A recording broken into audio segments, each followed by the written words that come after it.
Hey, model railroaders, question for you. Why do locomotives have windshield wipers? It's because it's not always sunny on the railroad.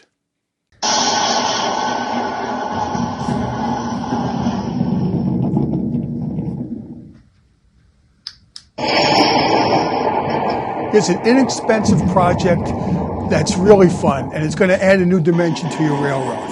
And it's the lightning storm by BLI. People, they see layouts, they expect a lot. They don't expect a lightning storm.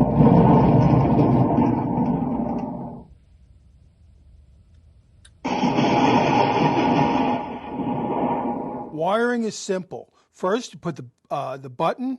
There's two black wires that go to where it's labeled button. Secondly, there's black and red, and just follow the directions. There's a volume control, power supply, and the RCA jack.